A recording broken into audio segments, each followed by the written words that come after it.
Bismillah, walhamdulillah, wassalatu wassalam ala rasulillah wa ala alihi wa sahbihi wa man walah. Rabbi sharah li sadri wa yassir li amri wahlul 'uqdatan min lisani yafqahu qawli. On continue toujours l'explication des invocations et vocations du matin et du soir. Et aujourd'hui on entame la 5e bi'idhnillah, qui est la suivante. Allahumma ma asbaha bi min ni'matin aw bi ahadin min khalqik faminka wahdaka la sharika lak falaka alhamdu wa laka ash-shukr.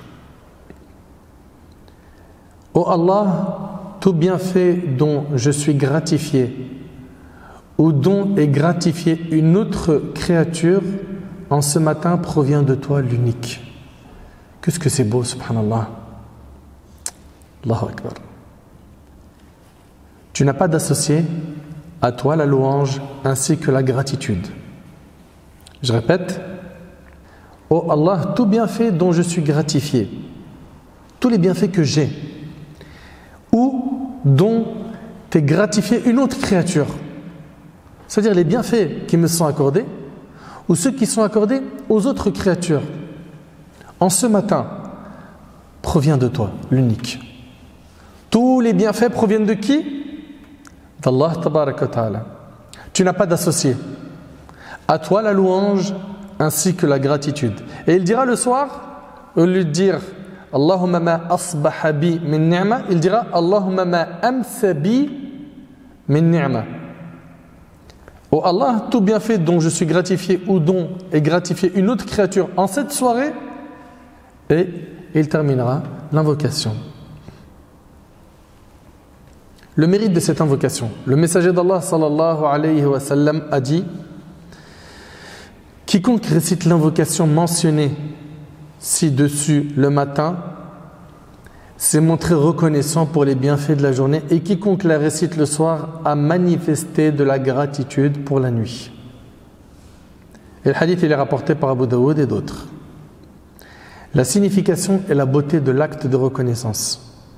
Ibadatu shukr. Quels sont les mérites de la reconnaissance envers Allah? Allah tabaraka wa ta'ala fit l'éloge des personnes manifestant de la reconnaissance, ash-shukr. Ils font partie de l'élite. Vous savez, quand on regarde un petit peu la situation des humains de manière générale, peu d'entre eux sont reconnaissants. C'est une réalité. Et Allah tabaraka wa ta'ala nous mentionne cela dans le Coran. Il dit Azza wa Jal, wa qalilun min ibadiy ash-shakur, car peu de mes serviteurs sont reconnaissants. Donc qu'est-ce qu'on comprend? On comprend ici que les personnes reconnaissantes, ils sont peu nombreuses. Et c'est pour ça que je vous ai dit, ils font partie de l'élite. Et j'implore Allah tabaraka wa ta'ala de faire de nous des gens reconnaissants.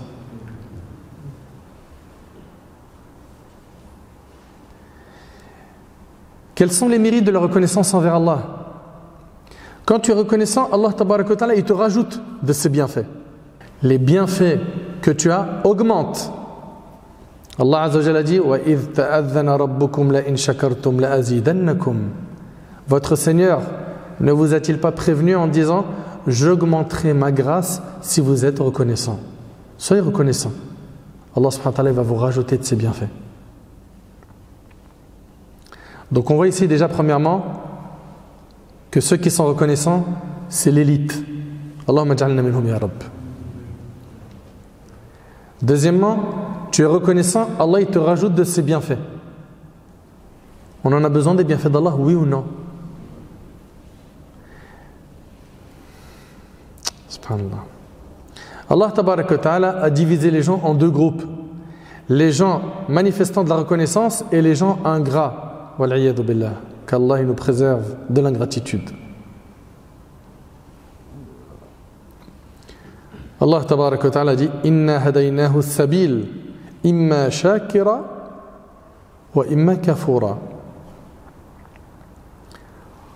En lui indiquant le chemin à suivre, libre à lui ensuite de choisir la voie de la reconnaissance ou celle de l'ingratitude.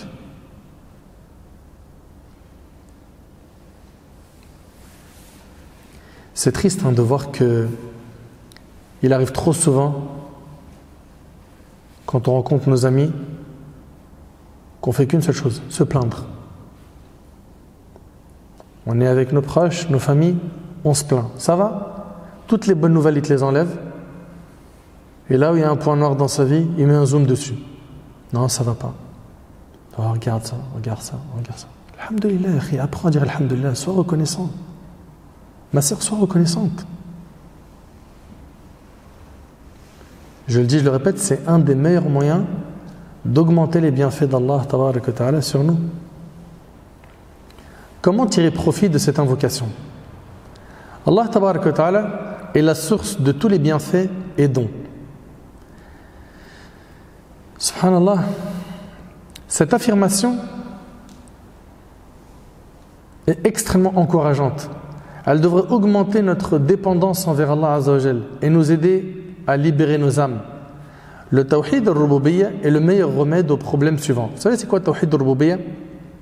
L'unicité dans la seigneurie. C'est le fait de reconnaître que tout provient d'Allah. Tous les bienfaits proviennent de lui. Qu'il est le seul créateur, le seul pourvoyeur. C'est lui qui donne la vie, qui donne la mort. Qu'il est le roi, qu'il administre son royaume, Azza wa Jal, avec hikmah, avec sagesse. Le tawhid al-rububiyya est le meilleur remède au problème suivant. Le manque de confiance en soi. Garde en tête que c'est Allah tabaraka wa ta'ala qui détient tout. Tawhid al-rububiyya est le meilleur remède au problème suivant. Le manque de confiance en soi, la crainte de se faire rejeter, la peur de s'exprimer en public, l'anxiété sociale, la vanité et bien d'autres mots. Ibn Abbas radiyallahu anhuma rapporte qu'un jour, alors qu'il était assis derrière le prophète sallallahu alayhi wa sallam sur sa chamelle, le messager d'Allah sallallahu alayhi wa sallam lui a dit: ô jeune homme, je vais t'enseigner quelques préceptes. Alors ici, il y a beaucoup de leçons. On a que le prophète sallallahu alayhi wa sallam, il est sur une monture avec un enfant. Il le valorise, il lui donne de l'importance, il l'éduque. Il lui dit: je vais t'enseigner quelques préceptes. Il attire son attention. Ce qui arrive, c'est important. Il lui dit quoi? Il lui dit: ihfadillah yahfadk. C'est-à-dire quoi? C'est-à-dire, préserve les limites sacrées d'Allah. Allah te protégera. Tu veux être protégé par Allah? Préserve les limites sacrées d'Allah. Dépasse pas les lignes rouges. Ne te retrouve pas dans un endroit qu'Allah déteste. Fais pas quelque chose qu'Allah a interdit. Allah te protégera. Tu as besoin de la protection d'Allah. Le Nabi sallallahu alayhi wa sallam dit à Ibn Abbas: souviens-toi d'Allah et il sera à tes côtés.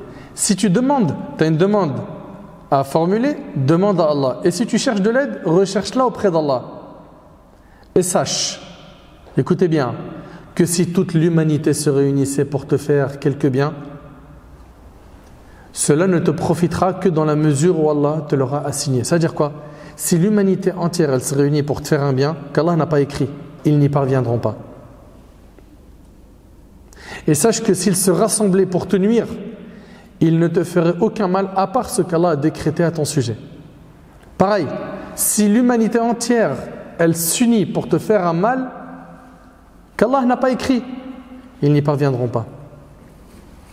Donc en fait, remets-en-toi à Allah. Reviens vers Allah. Adore-le comme il le faut. Vis la vie d'un vrai musulman qui est soumis à Allah, qui ne fait pas de tri et de sélection dans le din. On a aujourd'hui des gens comme ça. Des gens qui font beaucoup de tri. Ça j'aime bien, ça j'aime pas, ça j'aime bien, ça j'arrive pas. Il y a des choses effectivement qui vont être dures à faire pour l'âme. Se réveiller pour Subh, c'est pas facile. N'est-ce pas? Il y a des choses, baisser le regard quand tu vois une fitna, c'est vrai, c'est un exercice. Mais le paradis, il a son prix. Le paradis vaut cher. Et il faut écouter attentivement. Si vous ressortez de ce rappel avec juste le mot que je vais vous évoquer dans pas longtemps et qui est un outil concret pour changer, alhamdulillah, si ce mot-là vous le retenez et vous en faites un objectif dans votre vie, c'est parfait. Apprenez à sacrifier pour Allah. Le sacrifice. Sacrifiez de votre confort pour mieux adorer Allah, pour étudier la religion. Sacrifiez de votre temps pour vous rapprocher d'Allah. Sacrifiez les mauvaises fréquentations pour les bonnes. Sacrifiez pourquoi? Pour t'élever spirituellement, pour être quelqu'un de meilleur auprès de qui? Auprès d'Allah, ton Seigneur Azza wa Jal. À la fin du hadith, le prophète me dit, certes les plumes sont levées et l'encre asséchée rapportée par Ahmed et d'autres. Je répète une dernière fois l'invocation et je vous demande, Inch'Allah, de la méditer. Allahumma ma asbaha bi min ni'ma aw bi ahadin min khalqik faminka wahdaka la sharika lak falaka alhamdu wa laka shukr. Oh Allah, tout bienfait dont je suis gratifié ou dont est gratifié une autre créature en ce matin provient de toi l'unique. Tu n'as pas d'associé, à toi la louange ainsi que la gratitude. Allah yabarik fikum mes frères ainsi que vous mes sœurs. Si on étudie ces invocations, c'est pourquoi? C'est pour les dire, ça prend pas beaucoup de temps. Mais ce qui nous bloque aujourd'hui, c'est notre insouciance, al-ghafla. Al-ghafla, c'est quoi? C'est le fait d'oublier la mort, oublier l'au-delà. Innahum yarawnahu ba'ida, nous dit Allah subhanahu wa ta'ala. On voit le jour du jugement comme étant loin. Wa narahu qariba. Allah subhanahu wa ta'ala, il le voit proche. Iqtarabat as-sa'a wa inshaqa al-qamar. Allah ta'ala, il dit, l'heure approche et la lune s'est fondue. L'heure, elle approche, elle est proche. Pour ceux parmi nous qui ont étudié les signes de la fin des temps, les petits signes, les grands signes, on a déjà un paquet de petits signes qui sont passés. Enfin, qu'on se prenne en main, qu'on adore Allah tabaraka wa ta'ala comme il le faut, qu'on se donne les moyens en sacrifiant. Apprenons à sacrifier pour Allah tabaraka wa ta'ala. Il faut que tu fasses des sacrifices. Je vous ai dit, je le répète, ressortez avec ce mot. Toi qui fais un boulot qui est haram, sacrifie pour Allah. Celui qui délaisse une chose pour Allah, Allah il le remplace par une chose meilleure. Toi qui fréquentes des mauvaises personnes, sacrifie cette fréquentation pour une meilleure. Et t'inquiète pas, le riche par excellence, c'est qui? C'est Allah Ta'ala. Il va te remplacer. Il va te remplacer ça par quelque chose de meilleur. Sois-en sûr. Et ceux qui ne sont pas sûrs ou qui sont dans le doute, c'est parce qu'ils ne connaissent pas assez Allah Tabaraka wa Ta'ala. Apprenez votre religion. Apprenez-la, vous allez voir que vous aurez des convictions solides, du béton. Ça ne bouge pas. J'implore Allah Tabaraka wa Ta'ala d'améliorer notre situation. J'implore Allah Azza wa Jal de faire de nous des reconnaissants. On demande à Allah Subhanahu wa Ta'ala de faire de nous des gens reconnaissants, des gens pieux, des gens qui adore Allah tabaraka wa ta'ala avec amour. Sallallahu subhanahu wa ta'ala an yanfa'ani bima qultu wa yanfa'akum bima sami'tum. Hadha ma a'lamu Allahu azza wa jalla a'la wa a'lam. Subhanaka Allahumma bihamdik. Ashhadu an la ilaha illa anta astaghfiruka wa atubu ilayk wa akhiru da'wana alhamdulillahi rabbil alamin.